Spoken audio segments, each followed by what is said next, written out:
হায় আল্লাহ, পাদ্রীর ধর্ম যদি সত্য হয়, পাদ্রী যদি হকের উপরে থাকে, তাহলে এই পাথর দিয়ে বাঘকে আঘাত করব, এই আঘাতে যেন বাঘ মারা যায়। সে এবার সুনিশ্চিত হতে চায় আসলে পাদ্রী যে তাওহীদের ধর্মের দাওয়াত দেয় এটা সত্য নাকি মিথ্যা। এইবার সেই কথা বলে, আল্লাহ, পাদ্রীর ধর্ম যদি সত্য হয়, এই পাথরের আঘাতে যেন বাঘ মারা যায়। এইবার বিসমিল্লাহ বলে হাতের সেই পাথরটা বাঘের দিকে নিক্ষেপ করলো। যখন ওই পাথরের আঘাত বাঘের গায়ে লাগলো, সাথে সাথে বাঘ মারা গেল। এইবার এই যুবক সুনিশ্চিত যে পাদ্রী হকের উপরে আছে, সত্যের উপরে আছে। আব্দুল্লাহ বিন তামির এইবার তার হকের কথা প্রমাণিত হয়ে গেছে, সুনিশ্চিত হয়ে গেছে। আব্দুল্লাহ বিন তামির রাজপ্রাসাদে যেই জায়গায় থাকতেন, ওই জায়গায় একজন উজির ছিল। ওই বাদশাহ উজির ছিল অন্ধ, চোখে দেখে না। আব্দুল্লাহ বিন তামির তাকে বলতেছে, শোনো, আমি তোমার চোখটা ভালো করে দিতে পারি, তবে কেমনে ভালো হলো এটা তোমাকে গোপন রাখতে হবে, আর আমার কথা মানতে হবে, তাহলে তোমার চোখ ভালো হয়ে যাবে। আব্দুল্লাহ বিন তামির এইবার আল্লাহর কাছে দোয়া করলো, তার দোয়া কবুল হয়ে গেল। ওই অন্ধ উজিরের চোখ ভালো হয়ে গেল। উজিরকে সে তাওহীদের দাওয়াত দিল, উজিরও ঈমান আনলো। পরের দিন এই উজির যখন রাজ দরবারে গেছে, আগে ছিল অন্ধ, এখন চোখে দেখে না। উজিরের ইয়াকিন, দুনিয়ার কেউ তার চোখ ভালো করে নাই। চোখ ভালো করছে কে? আরো জনে বলেন কে? চোখ ভালো করছে কে? জবান খুলে বলেন। আল্লাহ তাআলা চোখ ভালো করছে। ওই লোক যখন রাজ দরবারে গেছে, বাদশা তারে জিজ্ঞাসা করে, তোমার চোখ কেমনে ভালো হইল? তুমি না অন্ধ ছিলা? এইবার জজবায় ওই লোকটা জবাব দিয়ে দিয়েছে যে আমার চোখ ভালো করেছে আল্লাহ। আব্দুল্লাহ বিন তামির তাকে বলছে, খবরদার, এই কথাগুলো কিন্তু বাদশার সামনে প্রকাশ করা যাবে না। কিন্তু উজির যখন প্রকাশ করে দিয়েছে আমার আল্লাহ আমার চোখ ভালো করছে, বাদশা এবার বলে, বল, আমি তোর আল্লাহ, আমি তো তোর চোখ ভালো করি নাই, কোন আল্লাহ তোর চোখ ভালো করছে? এইবার উজিরের উপরে নির্যাতন। উজির স্বীকার গেল যে আব্দুল্লাহ বিন তামির সে আমাকে তাওহীদের ধর্মের দাওয়াত দিয়েছে, একত্ববাদের দাওয়াত দিয়েছে, আমি ঈমান এনেছি। এইবার আব্দুল্লাহ বিন তামিরের উপরে জুলুম। লম্বা কথা সংক্ষিপ্ত সারে বলি, আব্দুল্লাহ বিন তামিরের উপরে জুলুম। চিন্তা করতেছে, দুধ কলা দিয়া আমি আমার ঘরে সাপ পুষতেছি, এটা হলো কথার কথা, কিন্তু সাপ কিন্তু কলা খায় না। সব কলা খায়, এটা কথার কথা। আব্দুল্লাহ বিন তামিরকে এইবার বাদশা তার জন্য পথের কাটা মনে করতেছে। আব্দুল্লাহ বিন তামির যেহেতু পথের কাটাকে সরিয়ে দিতে হবে, তারা বলে তার খোদাই প্রতিষ্ঠিত হবে না। এক লড়াই তাদের মধ্যে শুরু হয়ে গেছে। আব্দুল্লাহ বিন তামিরকে একদল লোক দিয়ে পাঠায় দেওয়া হলো উঁচু পাহাড়ের উপর, যে যাও ওখান থেকে তাকে ফালায় দিবা, পাথরের আঘাতে সে যেন ক্ষত বিক্ষত হয়ে মরে যায়। একদল মানুষ তাকে নিয়ে পাহাড়ের উপরে চলে গেছে। আব্দুল্লাহ বিন তামির দুনিয়ার কেউ যদি তার নাও থাকে, যিনি আছেন তিনি কে? আল্লাহ রাব্বুল আলামিন পাথরের পাহাড়ে কম্পন সৃষ্টি করে দিয়েছেন। আল্লাহ তাআলা আব্দুল্লাহ বিন তামিরকে হেফাজত করেছে, আর সাথে বাকি যারা ছিল তারা পাহাড় থেকে পড়ে গেছে, মরে শেষ। সুস্থতার সাথে আব্দুল্লাহ বিন তামির উপস্থিত বাদশার দরবারে। বাদশা অবাক, হতবাক, কি ব্যাপার? তোমারে না মারতে পাঠাইলাম, তোমার সাথে যারা গেছে তারা কোথায়? বলে, আল্লাহ আমাকে হেফাজত করেছে, বাঁচিয়েছে, যারা গেছে তারা সবাই খতম হয়ে গেছে। এইবার আরেক দলকে পাঠাইছে, যাও একে নিয়ে সমুদ্রের মধ্যে ফেলায় দিবা। একদল মানুষ আব্দুল্লাহ বিন তামিরকে নিয়ে নৌকায় সমুদ্রের ভিতরে নিয়ে গেছে। আল্লাহ তাআলা ওই জায়গা থেকে আব্দুল্লাহ বিন তামিরকে হেফাজত করেছে। নৌকা ডুবিতে তাকে যারা মারতে গেছে তারা সবাই শেষ। সুস্থ অবস্থায় আব্দুল্লাহ বিন তামের বাদশার সামনে হাজির। বাদশা বলে, তুমি বাঁচলে কেমনে? তোমার না মারতে পাঠাইলাম। আব্দুল্লাহ বিন তামের আবার বলে, আমাকে বাঁচিয়েছেন আল্লাহ। তোমার সাথে যাদেরকে পাঠিয়েছি তারা কোথায়? বলে, তারা সবাই শেষ। আব্দুল্লাহ বিন তামেরকে বারবার হত্যার চেষ্টা করেও বাদশাহ হত্যা করতে পারে না। এবার আব্দুল্লাহ বিন তামের বলে, বাদশাহ তুমি তোমার পদ্ধতি যতই অবলম্বন করো না কেন আমাকে হত্যা করতে পারবা না। তবে আমি একটা পদ্ধতি তোমাকে বলে দেই, এই পদ্ধতি যদি তুমি অবলম্বন করো তাহলে তোমার মনোবাসনা পূরণ হবে। আব্দুল্লাহ বিন তামেরকে বলে, বলো কোন পদ্ধতি? তুমি যদি আমাকে মারতে চাও গোটা দেশে এলান করে দিবা, নির্ধারিত একটা জায়গায় সকলকে জড়ো হতে বলবা, সকলের উপস্থিতিতে তোমার জল্লাদ আমার দিকে তীর নিক্ষেপ করবে। তবে একটা শর্ত, এই তীর মারার সময় বলতে হবে বিসমিল্লাহি রাব্বিল গোলাম। এই গোলাম, এই যুবকের রবের নামে তীর মারতেছি, আল্লাহর নামে তীর মারতেছি, যে এই রবের, এই যুবকের রব, এই যুবকের রব আল্লাহর নামে তীর মারতেছে। ও চিন্তা করছে, মরলে তো খতম, যা কইতে কয় পোক, এইটা কইয়া আগে ওরে মারি, এরপরে আমার মিশন সাকসেস। সারা দেশে ঘোষণা করে দেওয়া হলো অমুক দিন আব্দুল্লাহ বিন তামেরকে এইভাবে মারা হবে। ইতিমধ্যে সারা দেশের মধ্যে কথা ছড়িয়ে গেছে, ঘটনা ছড়িয়ে গেছে। আব্দুল্লাহ বিন তামের একটা যুবক, তার সাথে কেউ নাই, অস্ত্র নাই। বাদশার সাথে তার একটা লড়াই শুরু হয়েছে। সারা দেশের মানুষ চলে আসছে, দুনিয়ার মানুষ বাঁচতে চায় আর এই যুবক নিজে মরতে চায়। দেখার দরকার, সবাই হাজির, বুড়া বুড়া সবাই হাজির, সন্তান কোলে নিয়ে দুগ্ধপোষ্য সন্তান নিয়ে মাও হাজির। এই দৃশ্য দেখার জন্য লাখো মানুষের উপস্থিতিতে এইবার জল্লাদ বিসমিল্লাহি রাব্বিল গোলাম বলে যখন আব্দুল্লাহ বিন তামের দিকে তীর নিক্ষেপ করেছে, তীর গায়ে বিদ্ধ হয়েছে, সাথে সাথে যুবক আব্দুল্লাহ বিন তামের জমিনে পড়ে গেছে, মৃত্যু হয়ে গেছে, শহীদ হয়ে গেছে। এই দৃশ্য দেখে উপস্থিত লাখো জনতা সমস্বরে প্রত্যেকে জবান খুলে উঁচু আওয়াজে ঘোষণা দিয়েছে, আমানতু বিরাব্বিল গোলাম, আমরাও এই যুবকের রবের উপরে ঈমান আনলাম। তাহলে এই যুবকের মিশন কি ছিল? যুবকের মিশন ছিল মানুষদের কাছে ঈমানের দাওয়াত পৌঁছে দেওয়া। এটাই ছিল তার সফলতার মূল। বলে সে বেঁচে থেকে পারে নাই ঠিক, মৃত্যুর মাধ্যমে সফলতা অর্জন করেছে। এই জন্য শুধুমাত্র বেঁচে থাকলেই মানুষ সফল হয় তা না, বরং মৃত্যুর মাধ্যমেও মানুষ চূড়ান্ত কাঙ্ক্ষিত সফলতা অর্জন করে। এজন্য অনেকে হতাশার মধ্যে ভোগে যে আমরা মুসলমান, আমাদের উপরে এত জুলুম, এত অত্যাচার। ইমানদার যদি ইমানের উপরে থাকে, ইসলামের উপরে থাকে, তাহলে সে যদি মারাও যায় এটাও তার সফলতা, ঠিক কিনা বলো?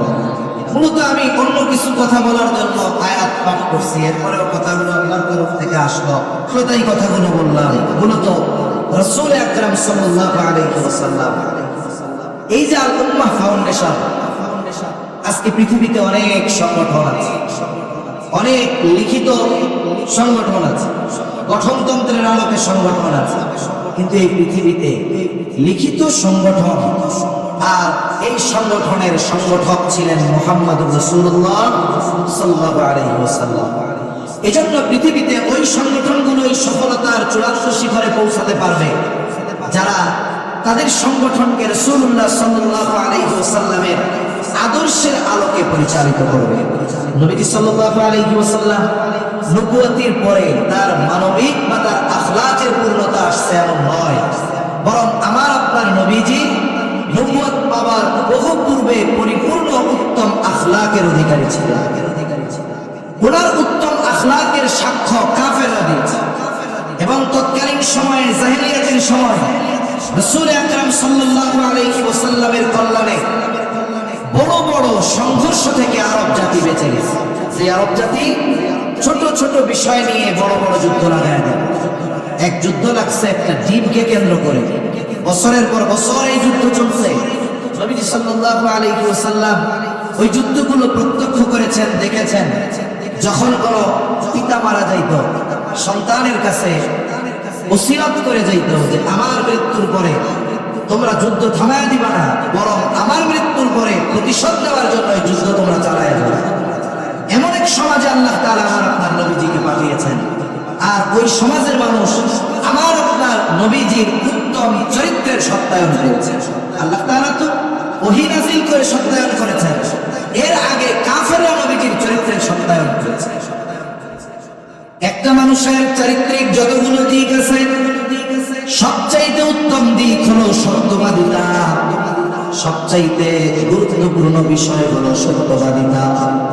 এই জন্য আল্লাহ তাআলা কুরআনুল কারীমের মধ্যে ইমানদারদেরকে তাকওয়া অর্জনের নির্দেশ দিয়েছেন, সাথে সাথে সত্যবাদীদের সঙ্গ গ্রহণের আদেশ দিয়েছেন। একটা মানুষের সবচাইতে ভালো গুণ হলো সত্যবাদিতা। এজন্য আল্লাহ তাআলা তাকওয়া অর্জনের জন্য সত্যবাদীদের সঙ্গ গ্রহণের নির্দেশ দিয়েছেন।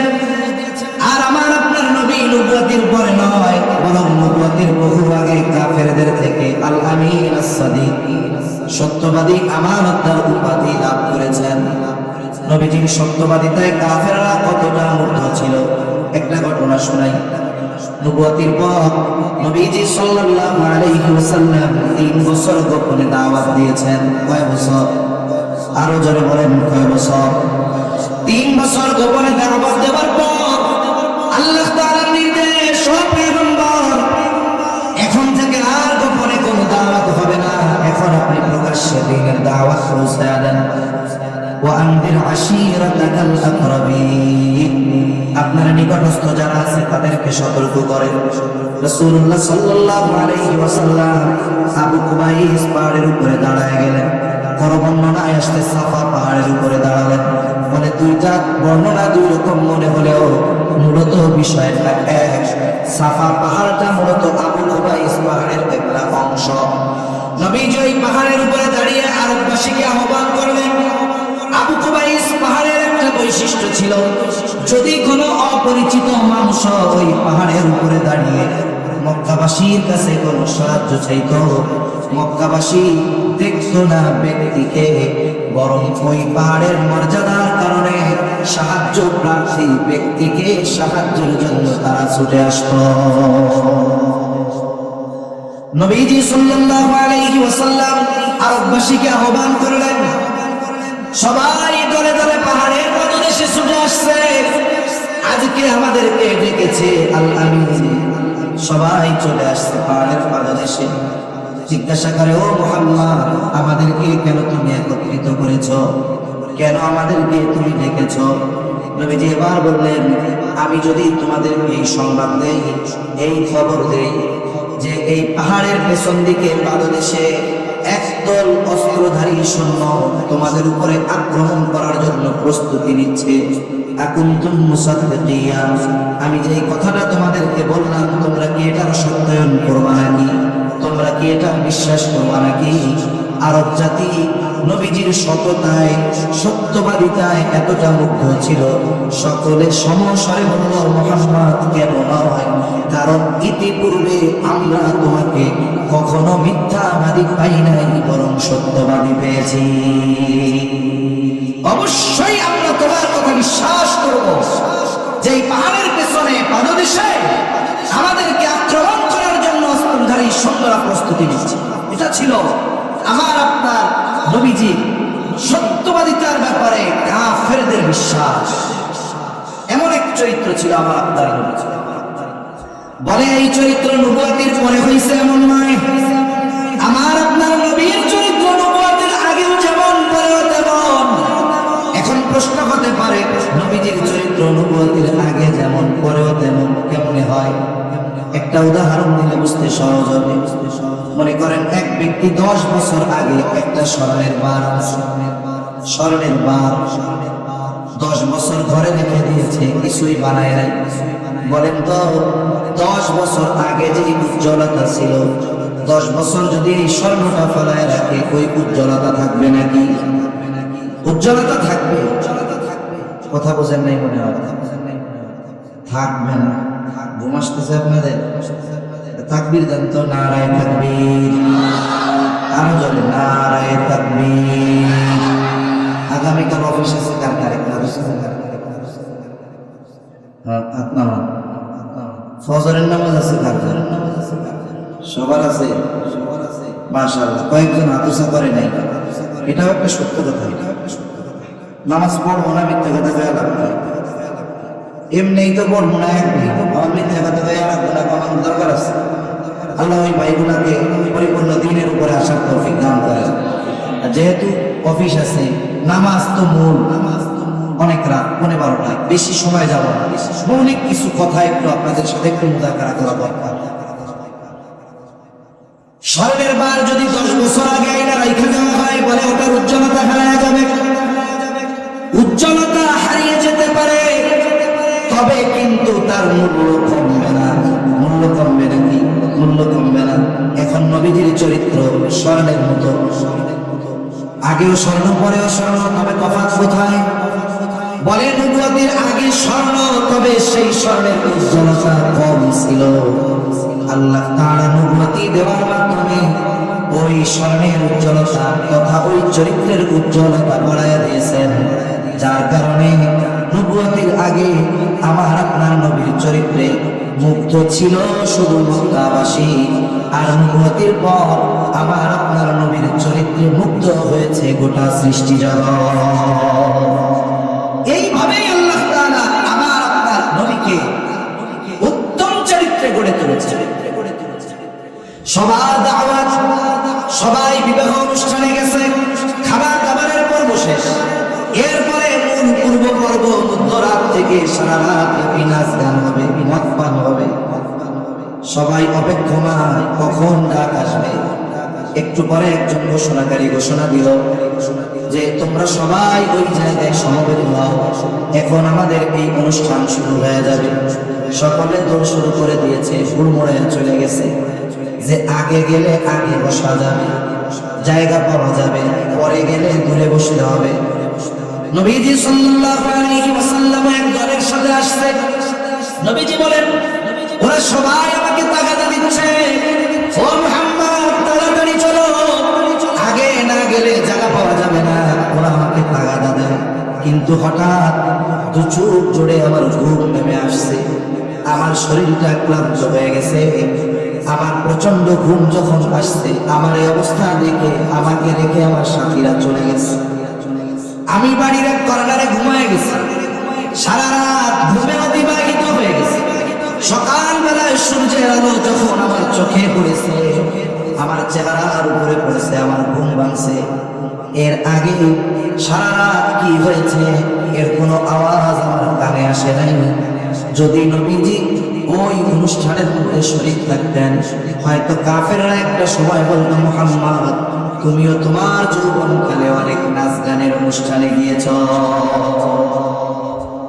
রাসূলুল্লাহ সাল্লাল্লাহু আলাইহি ওয়াসাল্লাম নবুয়তির পরেও মদ হারাম হয় না।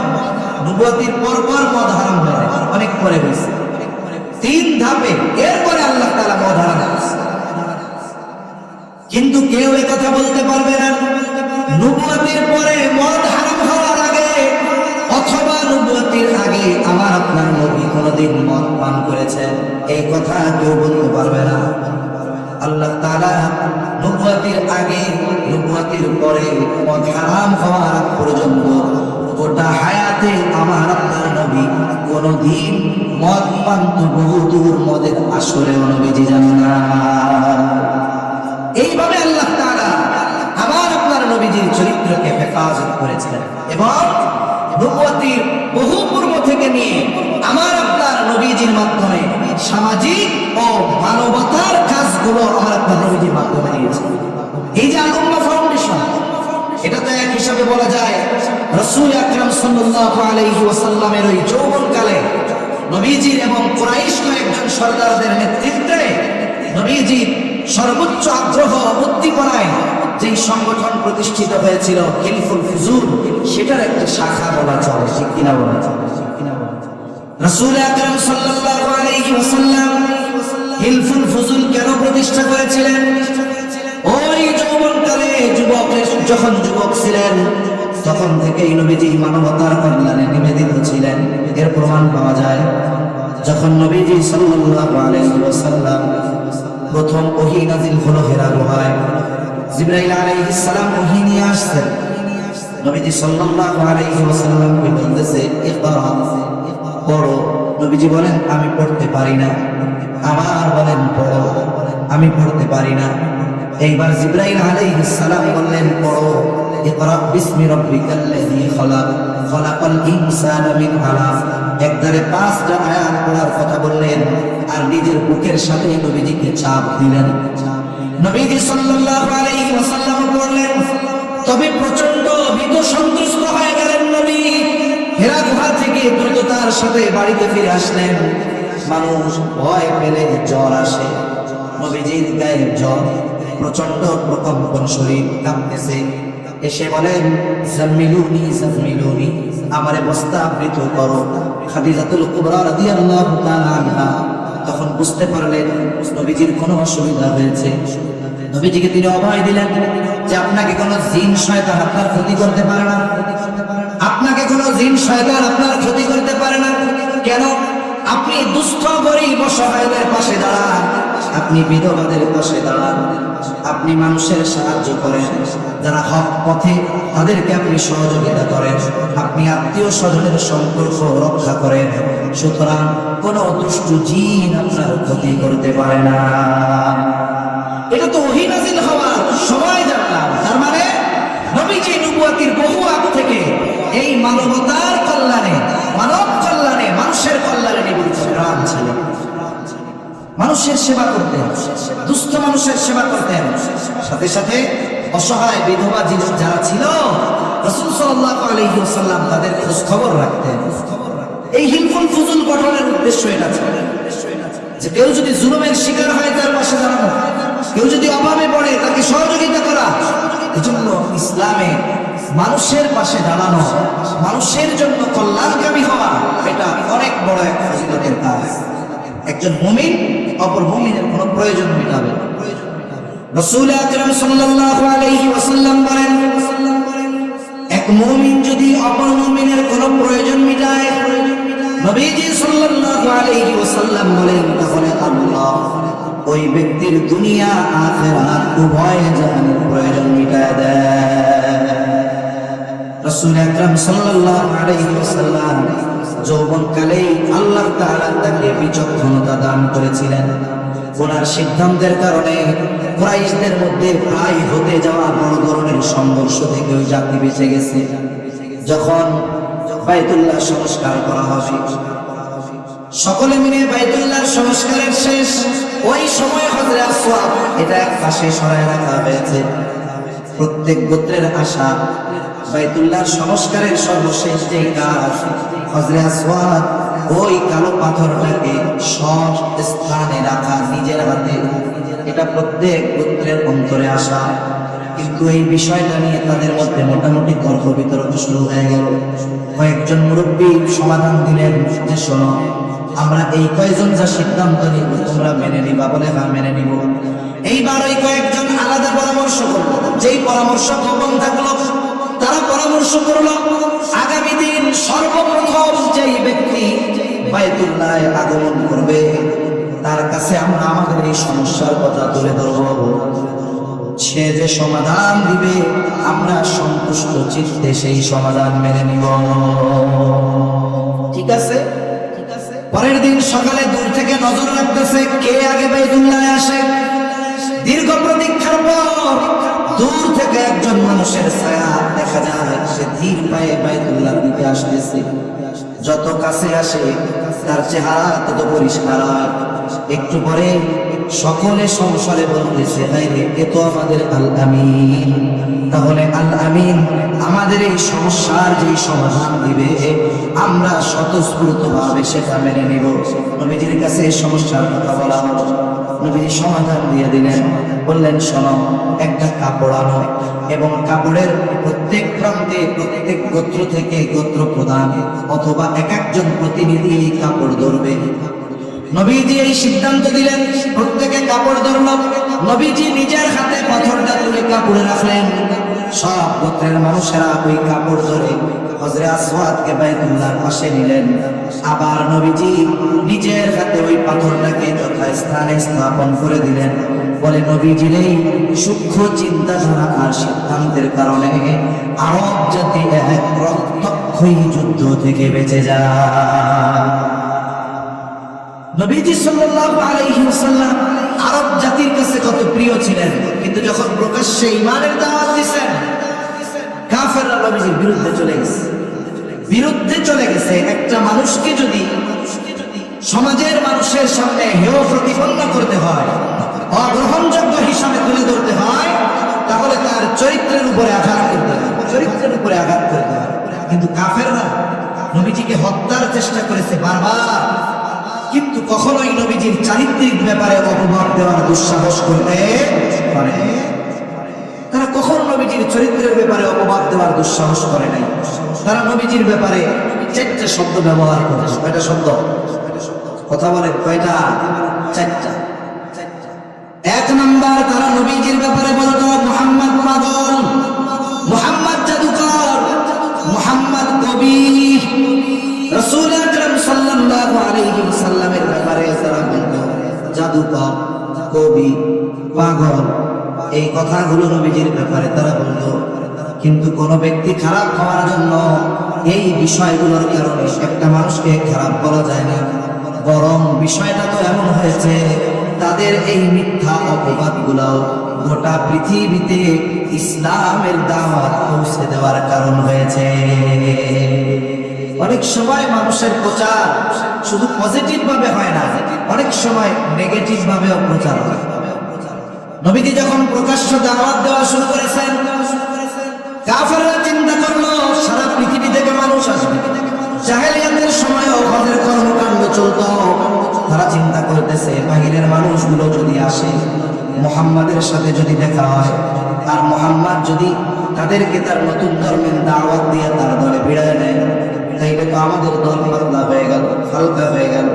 এইবার তারা পরিকল্পনা করলো, মক্কায় ঢোকার যতগুলো পথ আছে প্রত্যেক পথে এক এক দল প্রতিনিধি নিযুক্ত করে দেওয়া হলো। তাদের দায়িত্ব হলো ওই পথে যারাই আসবে তাদের কানে একদল পৌঁছায় দেবে যে মুহাম্মদ জাদুকর, আর একদল পৌঁছায় দেবে মুহাম্মদ পাগল, আর একদল পৌঁছায় দেবে মুহাম্মদ কবি, আর একদল পৌঁছায় দিবে যে মুহাম্মদ গণক। শোনো, তোমরা কেউ তার কাছে যাবা না। যারাই আসে তাদের কানে একটা নাম মুহাম্মদ, কেউ বলে মুহাম্মদ পাগল, কেউ বলে মুহাম্মদ জাদুকর, কেউ বলে মুহাম্মদ কবি, কেউ বলে মুহাম্মদ গণক। তার মানে আরবের বাইরে থেকে যত মানুষ আসছে সবার কানে একটা শব্দ মুহাম্মদ। কি শব্দ? জোরে গাও। মানা করছে যে খবরদার তার কাছে তোমরা যাবা না। কিন্তু মানুষের অভ্যাস হলো আল ইনসানু হারিসুন আলা মা মুনআ, বলে মানুষকে যেই বিষয়ে নিষেধ করা হয় মানুষের ওইটার ব্যাপারে বেশি আগ্রহ পয়দা হয়। এইবার মানুষদেরকে মানা করছে যাওয়া, আর মানুষেরা ঢুকেই খুঁজে মুহাম্মদ খুঁজে। যারা জাদু প্রেমী এরা চিন্তা করে মুহাম্মদ মনে হয় খুব বড় জাদুকর, এই জন্য মুহাম্মাদের কাছে যাইতে মানা করছে। যাদের কবিতা প্রিয় তারা চিন্তা করছে মুহাম্মদ মনে হয় বড় কবি, এই জন্য যাইতে মানা করছে। যাদের জাদু প্রিয় তারাও খুঁজে মুহাম্মদ, যাদের কবিতা প্রিয় তারাও খুঁজে মুহাম্মদ, যারা গণক দেখতে চায় তারাও খুঁজে মুহাম্মদ, যারা পাগল দেখতে চায় তারাও খুঁজে মুহাম্মদ। এইবার নবীজির কাছে আসছে কেউ জাদু দেখার জন্য, কেউ কবিতা শোনার জন্য। জবান খুলে বলেন তো, আমার আপনার নবী কি জাদুকর নাকি? আমার আপনার নবীজি কি কবি নাকি? আমার আপনার নবী পাগল নাকি? আমার আপনার নবী গণক নাকি? আমার আপনার নবীর কাছে কবি হলো কোরআন। কি আছে জোরে বলেন? কোরআন। নবীজি কোরআন শুনিয়ে দিতেন, আর এই কোরআন শুনে মানুষের অন্তরে হেদায়েতের নূর প্রজ্বলিত হয়ে যাইত। ঈমান যে কয়জন আনো তারাও গিয়া ছড়াইয়া দিছে যে শোনো, মক্কায় একজন লোক আছে তার নাম মুহাম্মদ। কাফেররা চেয়েছে কি যেন মানুষেরা নবীজির কাছে না আসে, তাদের এই কৌশলকে কাজে লাগায়া আল্লাহ তাআলা আমার আপনার নবীর নাম গোটা দুনিয়া নবী ছড়াইয়া দিছে। সুবহানাল্লাহ। আমার আপনার নবী সর্বোত্তম আখলাকওয়ালা নবী। আমার আপনার নবীর চরিত্রের মধ্যে কোনো অপূর্ণাঙ্গতা নাই। এজন্য নবীজি সাল্লাল্লাহু আলাইহি ওয়াসাল্লাম বলেন, ইন্নামা বুইসতু লিউতাম্মিমা মাকারিমাল আখলাক। নবীজি সাল্লাল্লাহু আলাইহি ওয়াসাল্লাম বলেন, আমাকে উত্তম চরিত্রে পরিপূর্ণতা প্রদানার্থে প্রেরণ করা হয়েছে। আমার আপনার নবীর আগে যত নবী দুনিয়ায় আসছে সব নবী উত্তম চরিত্রওয়ালা, কোনো সন্দেহ নাই। কিন্তু আমার আপনার নবী শুধু উত্তম চরিত্রওয়ালা নবী এমন নয়, বরং আমার আপনার নবী হলেন উত্তম চরিত্রে পরিপূর্ণতা দান করনেওয়ালা নবী। এজন্য আমার আপনার নবীজির চরিত্রের সত্যায়ন দুনিয়ার কোনো মানুষ করে নাই। আমার আপনার নবীজির নবুয়তের পর ওই চরিত্রের সত্যায়ন যিনি করেছেন তিনি কে? আরো জোরে বলেন কে? আল্লাহ তাআলা বলেন, ওয়া ইন্নাকা লাআলা খুলুকিন আযীম। আল্লাহ তাআলা বলেন, আপনি মহান চরিত্রে অধিষ্ঠিত। তার মানে আমার আপনার নবীর চরিত্র হলো এমন এক চরিত্র, ওই চরিত্রকে যদি আমরা অনুসরণ করি আশা করা যায় এই পৃথিবীতে মুসলমানদের জয়ের এই নিশানাকে, জয়ের এই ঝান্ডাকে দুনিয়ার কোনো মানুষ ঠেকাতে পারবে না। কিন্তু আফসোস, নবীজির সেই রেখে যাওয়া আখলাক, নবীজির সেই রেখে যাওয়া চরিত্র থেকে আমরা অনেক দূরে চলে গেছি। এজন্য আজকে সাময়িকভাবে আমাদের উপরে কিছু মুসিবত আসতেছে, তবে হ্যাঁ, আমরা যদি ফিরে আসি তাহলে আল্লাহ তাআলা আমাদেরকে আবারও সেই গৌরবময় অতীতের মতো আমাদের এই অবস্থাকে আবার সে জায়গায় নিয়ে যাবেন ইনশাআল্লাহ। এজন্য আল্লাহ রাব্বুল আলামিন কোরআনুল কারীমের এই আয়াতে বলেন, লাকাদ কানা লাকুম ফি রাসূলিল্লাহি উসওয়াতুন হাসানাহ। আল্লাহ তাআলা বলেন, তোমাদের জন্য রাসূলের জীবন আদর্শের মধ্যেই রয়েছে উত্তম আদর্শ। যেহেতু নবীজির আখলাক পরিপূর্ণ, নবীজির চরিত্রের সত্যায়ন করেছেন আল্লাহ, বলে এই চরিত্রের অনুসরণ যারাই করবে তারাই সফল হয়ে যাবে। ইমানদার যদি নবীজির চরিত্রের অনুসরণ করে তার দুনিয়া আখিরাত উজ্জ্বল। বলে কোন কাফেরও যদি নবীজির আখলাককে অনুসরণ করে কমপক্ষে দুনিয়ার জগতে সে উপকৃত হবে। আফসোসের বিষয়, আজকে বহির্বিশ্বের অনেক দেশ নবীজির সুন্নাহ, নবীজির আদর্শ, নবীজির আখলাককে গ্রহণ করার কারণে জাগতিক লাইনে সমৃদ্ধশালী হচ্ছে। কিন্তু আমরা মুসলমান ওই নবীর উম্মত হবার পরেও, ওই নবীকে নবী হিসাবে পাওয়ার পরেও ওই নবীর আদর্শ ধারণ করতে পারি না, ওই নবীর আদর্শ ধারণ করি না, এটা আমাদের জন্য বড় দুঃখে। এজন্য নবীজির আদর্শের আলোকে আমাদের রাষ্ট্র ব্যবস্থা, ব্যক্তিগত জীবন, সামাজিক জীবন, রাজনৈতিক জীবন, অর্থনৈতিক জীবন এটাকে গড়ে তুলতে হবে। তাহলে সফলতার পূর্ণ শিখরে পৌঁছানো যাবে ইনশাআল্লাহ। কারণ নবীজির চরিত্র হলো কোরআন। নবীজির চরিত্র কি? কোরআন। কোরআন হলো লিখিত, আর নবীজি হলেন জীবন্ত কোরআন। আয়েশা সিদ্দিকা রাদিয়াল্লাহু তাআলা আনহার কাছে একজন এসে জিজ্ঞাসা করে, আয়েশা, রাসূল আকরাম সাল্লাল্লাহু আলাইহি ওয়াসাল্লামের চরিত্রের ব্যাপারে কিছু বলেন। আয়েশা সিদ্দিকা রাদিয়াল্লাহু তাআলা আনহা বলেন, তুমি কি কোরআন পড়ো নাই? লোকটা বলে, হ্যাঁ পড়েছি। এবার আয়েশা সিদ্দিকা রাদিয়াল্লাহু তাআলা আনহা জবাব দিলেন, কানা খুলুকুল কোরআন। তিনি জবাব দিলেন, কোরআনই হলো নবীর চরিত্র। তখন এই কোরআন ছেড়ে, নবীজির আদর্শ ছেড়ে আমরা কোন পথে চলতেছি? ওই পথ যখন ছেড়েছি, জালেমরা আমাদের উপরে চেপে বসেছে। আমাদের মুসলমানদেরকে নির্বিচারে মুসলিম দেশে জুলুমের শিকার হওয়া লাগতেছে। উগ্রবাদী সন্ত্রাসী ইসকন আমাদের উপরে চেপে বসার অপচেষ্টা করতেছে, ঠিক কিনা? আমরা আমাদের সন্তানদেরকে উত্তম আদর্শে করতে পারি নাই। শুধুমাত্র এক পক্ষের দোষ দিলে হবে না, আত্মসমালোচনাও করতে হবে। কেন মুসলমান নারীরা কেন অমুসলিমদের প্রেমের ফাঁদে পা দিবে? মনে রাখতে হবে, ইসলাম ফ্রি মিক্সিং কে নিষিদ্ধ করেছে। ইসলামে ফ্রি মিক্সিং কি নিষিদ্ধ? এই বিষয়টা কোন পর্যায়ে চলে গেছে চিন্তা করেন, যে আজকে হিজাবধারী মেয়েরাও, মুসলিম ঘরের মেয়েরা, এমনকি মাদ্রাসায় পড়ে এমন মেয়েরাও এই হিন্দু সম্প্রদায়ের ইসকনের উগ্র জঙ্গিদের লালসার শিকার হতে বাধ্য হচ্ছে, ঠিক কিনা বলে? এই সমাজ ব্যবস্থা দিয়ে, রাসূল সাল্লাল্লাহু আলাইহি ওয়াসাল্লামের আদর্শবাদ দিয়ে, মানব রচিত সমাজ ব্যবস্থা দিয়ে এই সমাজে, এই রাষ্ট্রে শান্তি আনা সম্ভব নয়। এটা কোশ্চেন কেন হবে? এখন বলতে পারেন হুজুর আমরা কি করতে পারি? পরিবর্তনের শুরু হতে হবে নিজের থেকে, যে আমি রাসূল সাল্লাল্লাহু আলাইহি ওয়াসাল্লামের আদর্শ কতটুকু ধারণ করলাম, আমি রাসূল সাল্লাল্লাহু আলাইহি ওয়াসাল্লামের সুন্নাহকে কতটুকু ধারণ করলাম, সাথে সাথে রাসূল সাল্লাল্লাহু আলাইহি ওয়াসাল্লামের এই আদর্শ সমাজে বিস্তারের ক্ষেত্রে আমি কতটা ভূমিকা রাখলাম। এই বিষয়গুলো নিজেকে নিজে প্রশ্ন করতে হবে। এজন্য পরিবর্তনের শুরু করতে হবে নিজের থেকে। আমাকে চিন্তা করতে হবে, এই দুনিয়া ছেড়ে আমাকে যাওয়া লাগবে কি লাগবে না? মানুষ যখন মারা যায় কবরের মধ্যে রাখার আগে একটা দোয়া করে। একজন মানুষ মারা গেল, মারা যাবার পর তাকে গোসল দেওয়া হলো, কাফন দেওয়া হলো, এবার তার জানাজা কমপ্লিট। খাটিয়া নিয়ে কবরস্থানে, যেখানে কবর খোঁড়া হয়েছে সে জায়গায় নিয়ে যাওয়া হলো। এইবার দুইজন কবরের ভিতরে নামলেন, উপর থেকে 2-3 জনে লাশটাকে নিচে নামায়া দেয়। এই যে যখন লাশটা কবরে নামায় তখন একটা দোয়া পড়ে, দোয়া আমাদের এলাকায় পড়ে বিসমিল্লাহি ওয়া আলা মিল্লাতি রাসূলিল্লাহ। আপনাদের এলাকায় কি পড়ে? অন্য কিছু নাকি? বিসমিল্লাহি ওয়া আলা মিল্লাতি রাসূলিল্লাহ। এই কথাটা কি বলে? মূলত বুজুর্গানে দিন বলেন, এই সময় মূলত বলা হয়, আয় আল্লাহ আপনার নামে এমন এক ব্যক্তিকে কবরে রাখতেছি, বলে যে গোটা হায়াত সুন্নাতের উপরে অতিবাহিত করেছে। যখন সে মারা গেছে তখন সে সুন্নাতের উপরে ছিল, এখন যখন তাকে কবরস্থ করতেছি এখনো সে সুন্নাতের উপরে আছে।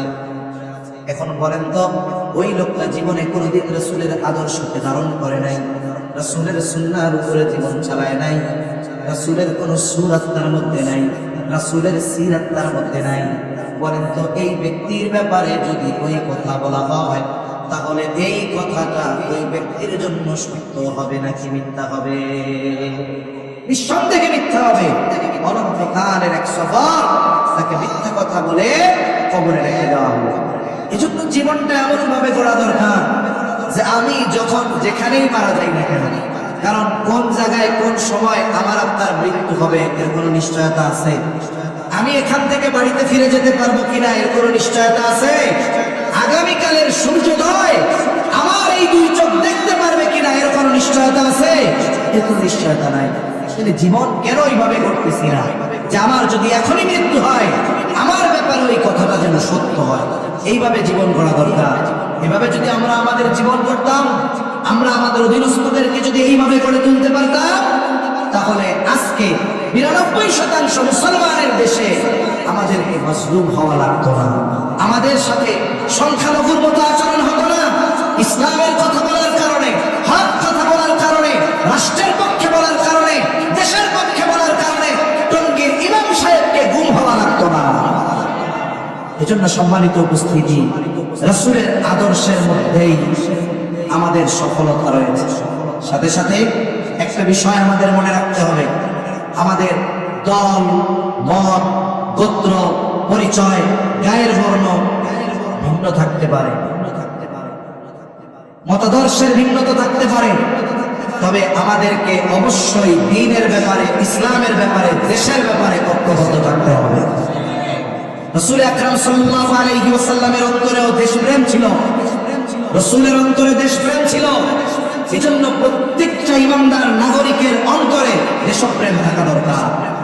যদিও কথা আর কি, এটা হাদিস না, হুব্বুল ওয়াতান মিনাল ঈমান, স্বদেশ প্রেম ইমানের অঙ্গ, এটা হাদিস না। কিন্তু কথাটা এরকম যে মাতৃভূমির প্রেম নবীজির অন্তরে। নবীজি যখন মক্কা থেকে মদিনায় হিজরত করবেন, আল্লাহর নির্দেশ, রাসূলুল্লাহ সাল্লাল্লাহু আলাইহি ওয়াসাল্লাম পথ চলতেছে, সাথে আবু বকর সিদ্দিক রাদিয়াল্লাহু তাআলা আনহু। নবীজির দু চোখ বেয়ে অশ্রু পড়তেছে, নবীজি কান্না করে আর বারবার পেছনের দিকে তাকায়। আবু বকর সিদ্দিক রাদিয়াল্লাহু তাআলা আনহু জিজ্ঞাসা করেন, ইয়া রাসূলুল্লাহ, আপনি কেন কান্না করতেছেন? নবীজি বলেন, আবু বকর, এই তো সেই মক্কা, যেই জায়গায় আমার শৈশব কৈশোর অতিবাহিত হয়েছে, আমার যৌবন অতিবাহিত হয়েছে।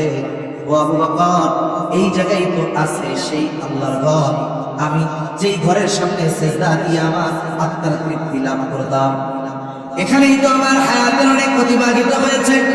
তিনি এইভাবে মক্কাকে উদ্দেশ্য করে বলতেছিলেন, ও মক্কা, আমি তো তোমার বুকে আমার জীবনের গোটা হায়াত অতিবাহিত করতে চেয়েছিলাম, কিন্তু তোমার বুকে বসবাসকারী কিছু সন্তানের জন্য, মানুষের জন্য আমার এই আশা পূরণ হলো না।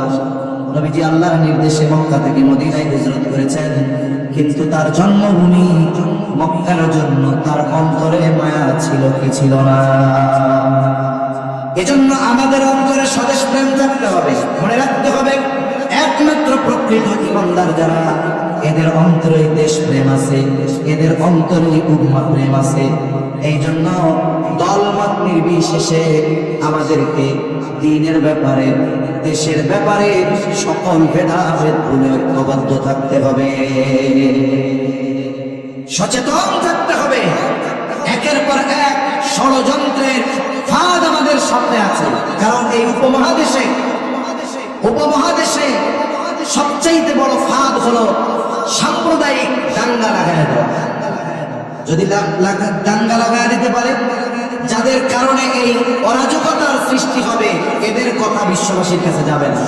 যেমন কয়েকদিন আগে রংপুরের গঙ্গাচড়ায় খবর হয়েছে কি, এক ঘটনাকে কেন্দ্র করে মুসলমান সম্প্রদায় হিন্দুদের ঘরবাড়ি চমকে ফেলেছে। এটা হলো খবর। বিষয় হলো, এই ঘটনাটা ঘটার কারণটা কি ছিল? একটা ক্রিয়া হয়, এরপরে প্রতিক্রিয়া হয়। মূল কাজটা কি হয়েছে?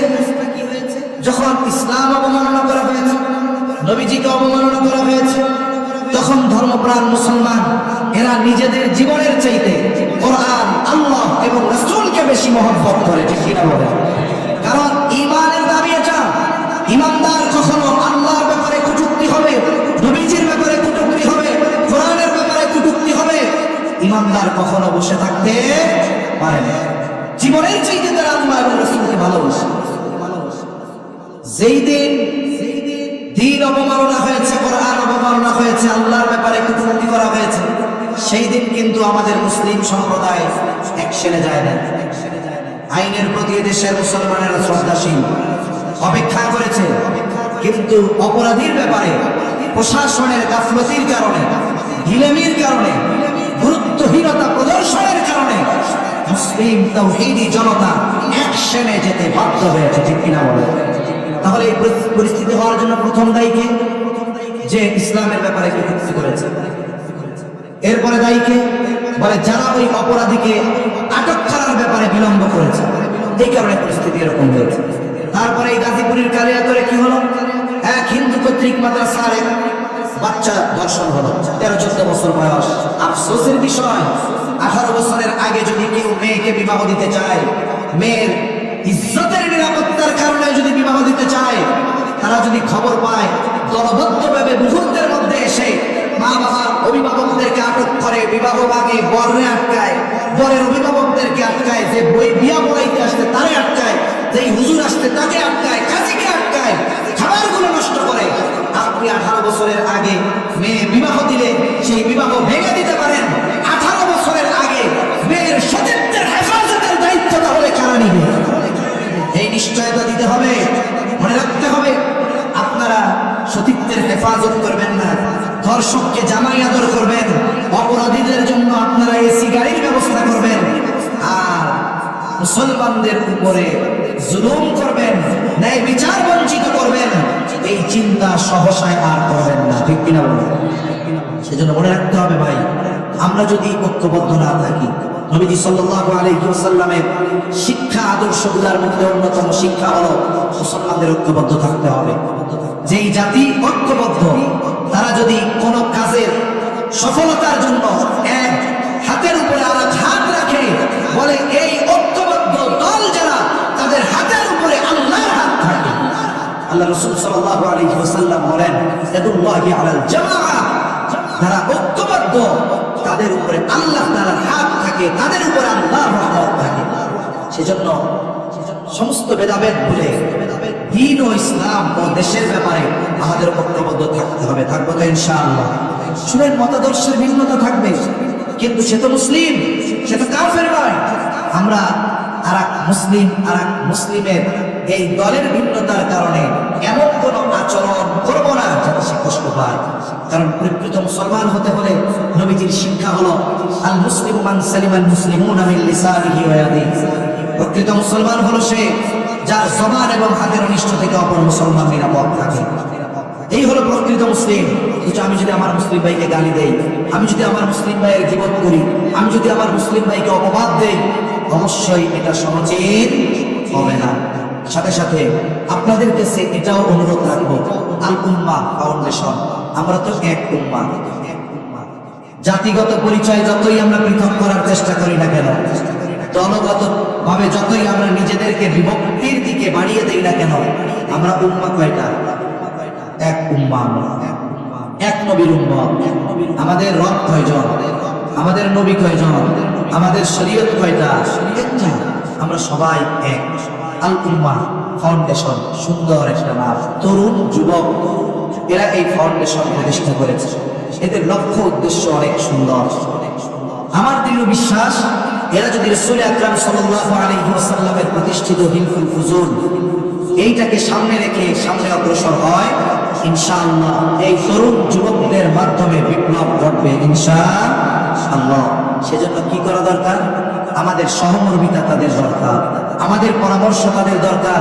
আমাদের কাজ হলো কি, আমরা নিজেরা না করতে পারলেও সমালোচনা করতে পারি। খুব সুন্দর মনে রাখবেন, ত্রুটি বিচ্যুতি তাদের হবে যারা কাজ করে, সমালোচনা তাদের হবে যারা কাজ করে, আর সমালোচনা তারাই করে যাদের দ্বারা কোনো কিছুই হয় না।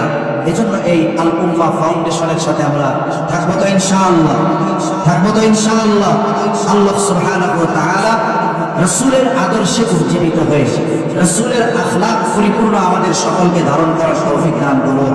হিলফুল ফুজুল যেমন মানবতার কল্যাণে নিবেদিত প্রাণ ছিল, রাসূল আকরাম সাল্লাল্লাহু আলাইহি ওয়াসাল্লামের নবুয়তের আগে প্রতিষ্ঠিত এই সংগঠন যেমন আরবের প্রত্যেকটা মানুষের হৃদয়ে স্থান করে নিয়েছিল, আমাদের এই তরুণ যুবক মুরব্বীদের পরামর্শে প্রতিষ্ঠিত এই আল উম্মাহ ফাউন্ডেশন, উলামায়ে কেরামের তত্ত্বাবধানে পরিচালিত এই আল উম্মাহ ফাউন্ডেশনও যেন শুধুমাত্র এই এলাকার মধ্যে সীমাবদ্ধ থাকে এমন নয়, গোটা দেশের মানুষের মধ্যে যেন এর পরিচিতি ছড়ায় পড়ে, সাথে সাথে প্রত্যেকটা মানুষের হৃদয়ে যেন তারা স্থান নিতে পারে। সকলে বলে না আমিন, আরো জোরে বলে না আমিন। এজন্য সামনে রাখতে হবে কার আদর্শ? জোরে বলেন কার আদর্শ? রাসূলের আদর্শ। আল্লাহ সুবহানাহু ওয়া তাআলা আমাদের সকলকে রাসূলের আদর্শে আদর্শিত হওয়ার তৌফিক দান করেন। সকলে জবান খুলে বলেন আমিন। আচ্ছা, আমরা সবাই তাদেরকে পরামর্শ দুআর মাধ্যমে সহযোগিতা করবো ইনশাআল্লাহ। আরো যারা বলেন ইনশাআল্লাহ। সাথে সাথে আল্লাহ সুবহানাহু ওয়া তাআলা আমাদের যাদেরকে সামর্থ্য দিয়েছেন, যার যেমন সামর্থ্য আছে সেই সামর্থ্যের আলোকে আমরা তাদের সহযোগী হবো তো ইনশাআল্লাহ। যারা বলেন ইনশাআল্লাহ। এখন আপনাদের কাছে দোয়ার আগে একটা অনুরোধ, দোয়া না করে কারা কারা যাবেন? একটু আদুজা করেন। দোয়া না করে কারা যাবেন? আদুজা করেন। আচ্ছা, ওয়াদা জানি ঠিক থাকে, ওয়াদা খেলাফ কার আলামত? জোরে বলে না কার আলামত? কোনো কথা নাই, আপনি দোয়া না করে যাবেন। এক জায়গায় কইছি যে ভাই, যে আপনার বাড়ি যদি দাওয়াত খেতে চাই তাহলে রাত্রে আমার কে কে রাখবেন, সকালে খাওয়াবেন। সবাই হাতে যাচ্ছে, একজনের মতো করে বলছি কে কে খাওয়াবেন না, এক আল্লাহর মতো হাতে যাচ্ছে। এই লোকটা সত্যবাদী, বাকি যারা বলছে অধিকাংশ লজ্জার ঘাটে, কিন্তু উনি সত্য কথা বলছে। এখন এই যে আল উম্মাহ ফাউন্ডেশনের মানব কল্যাণ যে তহবিল আছে, আপনারা কিছু তাদের ইসে দেখছেন, মানুষের জন্য কিছু করা, খেদমাতে খাল, এটা বড় একটা জিনিস। কিয়ামতের দিন আল্লাহ তাআলা কিছু মানুষকে বলবে, আমি দুনিয়ায় আমি অভুক্ত ছিলাম, আমারে খাবার দাও নাই, পিপাসিত ছিলাম, পানি দাও নাই, বস্ত্রহীন ছিলাম, বস্ত্র দাও নাই। লোকটা বলবে, আল্লাহ এগুলো তো আপনার কোনো কিছুর প্রয়োজন নাই, আর পাইলে তো প্রয়োজন হলে দিতাম। তখন আল্লাহ বলবে, তোমার পাশে অভুক্ত ছিল, তাহলে তুমি খাবার দাও নাই, বস্ত্রহীন ছিল, তুমি বস্ত্র দাও নাই, অসুস্থ ছিল, সেবা শুশ্রূষা করো নাই, যদি করতাম তাহলে আমি আল্লাহ এগুলো পেয়ে যাইতাম। সুবহানাল্লাহ। তাহলে মানব সেবা, খেদমতে খাল, এটা বড় একটা ইবাদত।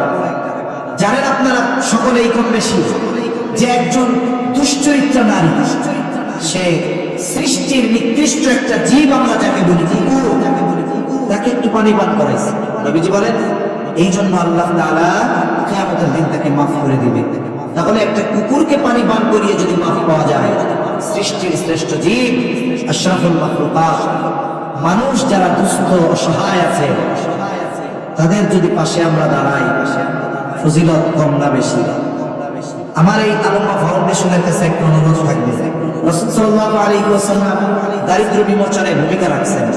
একটা গল্প ছোটবেলায় বইতে ছিল, এখন তো আমাদের প্রাইমারি থেকে নিয়ে একেবারে ইউনিভার্সিটি লেভেল পর্যন্ত নীতি নৈতিকতা পাঠ্যপুস্তক থেকে শেখা যায় না, শেখা যায় অশ্লীলতা আর ফ্রি মিক্সিং আর প্রেম। ঠিক কিনা বলেন?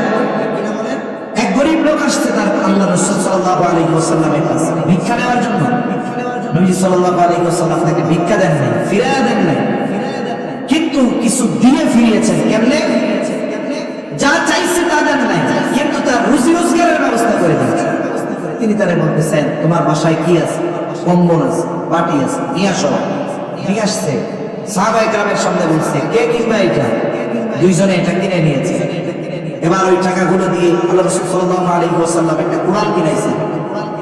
এরপরে ওইটা কুরআনের যেই লাঠির মধ্যে কুরআন ভরা হয়, কোন বর্ণনায় আসছে নবীজি নিজে ওইটা ধরে দিয়েছেন, আর কিছু দিয়া বলছেন, এটা দিয়ে পরিবারের প্রয়োজন মিটাও, কুরআন নিয়ে কাঠ কেটে বিক্রয় করে এরপরে তুমি উপার্জন করো। এই লোকটা বছর না ঘুরতেই যাকাত দেওয়ার পরিমাণ সম্পদের মালিক হয়ে গেছে। এজন্য অনেক সময় হয় আমরা মানুষকে অনেক সহযোগিতা করি, কিন্তু দেখা যায় একটা মানুষকে কয়েকজনের সহযোগিতার সমপরিমাণ একটা কিছু দিয়ে যদি ক্ষুদ্র ছোট হলেও যদি ব্যবসায় দিয়ে দেওয়া যায়, তখন দেখা যাবে তার জীবন পরিবর্তন হতে পারে। এখন আমার একার দ্বারা তো কঠিন, কিন্তু 10 জনে যদি আমরা এনাদের কাছে দেই, বিশ্বস্ত এক মাধ্যম, তাহলে এই খেদমতটা আমাদের পক্ষ থেকে ওনারা করতে পারবে। তবে যারা অংশগ্রহণ করেছে তারা সব থেকে বঞ্চিত হবে নাকি? তারা সব থেকে বঞ্চিত হবে না।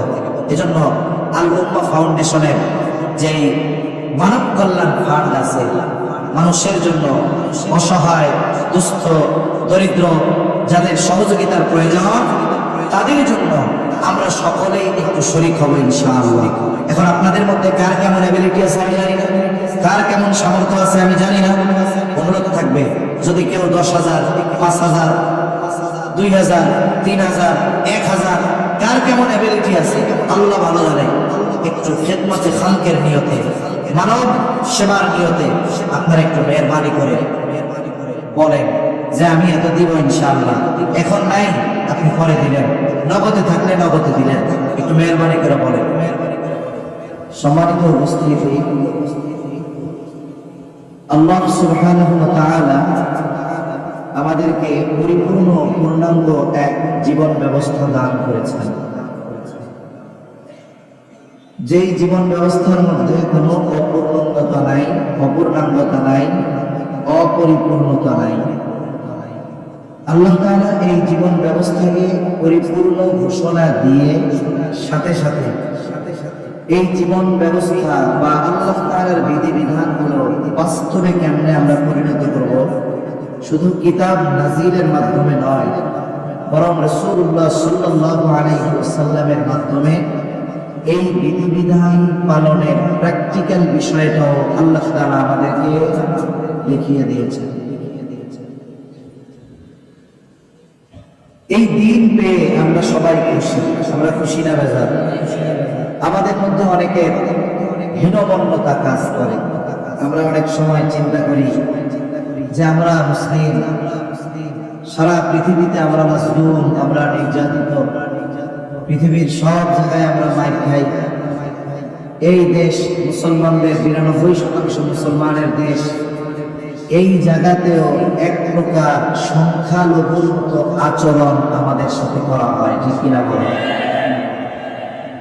এই দেশে ৯২% মুসলমানের দেশ হওয়ার পরেও এই দেশে মুসলিমরা যদি জুলুমের শিকার হয়, উপরন্তু কিছু কিছু ক্ষেত্রে এমন হয় মুসলিম মাজলুম হওয়ার পরে কিছু দুষ্ট মানুষ, প্রশাসনের মধ্যে থাকা কিছু ফ্যাসিবাদী, রাষ্ট্র পরিচালনার মূল অবকাঠামোগুলোতে থাকা কিছু অতীতের ফ্যাসিবাদী, এরা ওই মাজলুমকে উল্টা জালেমের ভূমিকায় দিয়ে ওই জালেমদেরকে হেফাজতের দায়িত্ব নিয়ে নেয়, ঠিক কিনা বলে? কিন্তু মনে রাখতে হবে, আপনি যদি বিদেশি কোনো প্রভুকে খুশি রাখার জন্য এদেশের অধিকাংশ মানুষের বিপক্ষে যান, আপনাকে ফেরাউনের ইতিহাস দেখা লাগবে না, নিকট অতীতের ইতিহাস দেখলেই সব বুঝতে পারবেন। এজন্য মনে রাখতে হবে, এদেশে যারাই থাকতে চায়, এদেশের শাসন যারাই করতে চায়, রাষ্ট্রীয় ক্ষমতায় যদি সে টিকে থাকতে চায়, ইসলামের বিরুদ্ধে গিয়ে, মুসলমানদের বিরুদ্ধে গিয়ে, অধিকাংশ মানুষের বিরুদ্ধে গিয়ে কিছুকাল হয়তো টিকে থাকতে পারবে, কিন্তু চূড়ান্ত পতন হবে ইনশাআল্লাহ। সম্মানিত উপস্থিতি, সেজন্য হীনমন্যতার কোনো কারণ নেই। কারণ ইসলাম আল্লাহ সুবহানাহু ওয়া তাআলা বিজয়ী করে পাঠিয়েছেন। আমরা যদি মনে করি যে ইসলামের বিজয়ের জন্য আমাদের ইসলামের সাথে থাকতে হবে, আমরা না হলে ইসলামের বিজয় হবে না, বিষয়টা এমন নয়। ইসলাম শুরু থেকেই বিজয়ী, বরং সৌভাগ্যবান তো সে হবে যে ইসলামের সাথে থাকবে। কারণ ইসলাম এমন এক জীবন দর্শন, এমন এক জীবন ব্যবস্থা, ইসলামের জন্য, আল্লাহর জন্য, রাসূলের জন্য ইসলামের সাথে থেকে কেউ যদি নিজের জীবন দিয়ে দেয়, সে হেরে যায় না, বরং সেও জয়ী। কারণ মানুষ মৃত্যুর মাধ্যমে পরাজিত হয় না, অনেক সময় মৃত্যুই চূড়ান্ত বিজয়কে ছিনিয়ে আনে, ঠিক কিনা বলেন? এই যে বৈষম্য বিরোধী আন্দোলন যেখান থেকে সূত্রপাত, এরপরে হাজারো তরুণের জীবন, রক্ত এই জমিনে প্রবাহিত হয়েছে, আল্লাহ তাআলা বিজয় দিয়েছেন, ঠিক কিনা বলেন? অতীতের ইতিহাস এরকম, ইসলামের জন্য জীবন দিয়েছে, এই জীবন দেওয়াই চূড়ান্ত বিজয়ের কারণ হয়েছে। কোরআনুল কারীমে একটা ঘটনা সূরাতুল বুরুজের মধ্যে, ঈসা আলাইহিস সালাতু ওয়াস সালাম দুনিয়া থেকে আল্লাহ তাআলা উঠায় নেবার পর, আমার আপনার নবীজি দুনিয়ায় আসার আগে এই মধ্যবর্তী সময়ে এক জালেম বাদশা ছিলেন, যার নাম ছিল ইউসুফ নওয়াজ। সে নিজেকে খোদা দাবি করত। ওই সময় যারা খ্রিস্ট ধর্মের অনুসারী ছিলেন, তাদের উপরে সে জুলুম, অত্যাচার, বিভিন্ন ধরনের কষ্ট তাদেরকে দেওয়া হতো। বাদশা ইউসুফ নওয়াজের দরবারে একজন জাদুকর ছিলেন, জাদুকর। এই জাদুকর যখন বার্ধক্যে উপনীত হলেন, তখন তিনি বাদশার কাছে আরজ করলেন, বাদশাহ, আমি তো জীবনের শেষ সময় অতিবাহিত করতেছি, আপনি আমাকে এমন একটা যুবক দেন যার মেধা ভালো হবে, আমি আমার এই জ্ঞান তাকে শিক্ষা দিয়ে যাব, জ্ঞান সংরক্ষিত থাকবে, পরবর্তীতে আপনি তার মাধ্যমে উপকৃত হবেন। ইউসুফ নওয়াজ সারা দেশ খুঁজে একজন যুবককে তার অধীনে দিয়ে দিল, যে এর তুমি সব শিখায় দিবে। যুবকের নাম হলো আব্দুল্লাহ বিন তামের। যুবক রাজপ্রাসাদে খুব আরাম আয়েশ ভোগ বিলাসের সাথে অবস্থান করে, আর প্রতিদিন কিছু সময় ওই জাদুকরের কাছে গিয়ে জাদু শিখে আসে। তার যাওয়ার পথে একজন খ্রিস্ট ধর্মের পাদ্রী ছিলেন, গোপনে এক জায়গায় তিনি তার দ্বীনে কিছু কাজ করিয়ে দিতেন, গোপনে কিছু মানুষ তার কাছে যাওয়া আসা করে। আব্দুল্লাহ বিন তামের এই যাওয়া আসার পথে একদিন চিন্তা করলেন, আমি একটু এই লোকটার কাছে যাই, দেখি কি করে উনি। আব্দুল্লাহ বিন তামের যখন গেলেন, তার সাথে কথাবার্তা হলো। ওই ব্যক্তি তাকে তাওহীদের ধর্মের দাওয়াত দিল, আল্লাহর একত্ববাদের দাওয়াত দিল, ঈমানের দাওয়াত দিল। লোকটার কথা তার ভালো লাগছে। একটা সময় লোকটার কথার দ্বারা সে প্রভাবান্বিত হয়েছে। এইবার দুই জায়গায় যায়, জাদুকরের কাছেও যায়, এই লোকটার কাছেও যায়। মোটামুটি অবস্থা এমন, সে তাওহীদের দিকে, আল্লাহর একত্ববাদের দিকে ধাবিত হয়ে গেছে বেশি। কিন্তু পরিস্থিতির শিকার বাদশার দরবারে থাকে, তার কাছে যায়, কিন্তু তার ঈমান, আল্লাহর প্রতি বিশ্বাস তার অন্তরের মধ্যে সে গেঁথে নিয়েছে। একদিন সে যাচ্ছে, যাবার পথে একটা বাঘ রাস্তা আটকিয়ে রাস্তার উপরে বসে আছে। স্বাভাবিকভাবে কোনো কুকুর যদি খেপা হয়, ওই কুকুরের পাশ দিয়ে যাওয়াও মানুষ বিপজ্জনক মনে করে। এখন বাঘ রাস্তার উপরে বসা, এখন মানুষের চলাচলে বিঘ্ন হচ্ছে, ভয় পাইতেছে মানুষ। আব্দুল্লাহ বিন তামের পরীক্ষা করার সুযোগ পেয়ে গেছে। আসলে হকের উপরে কে আছে, সত্যের উপরে কে আছে, এটা তার সুনিশ্চিত হওয়া দরকার। এইবার সে হাতে একটা পাথর নিয়েছে, পাথর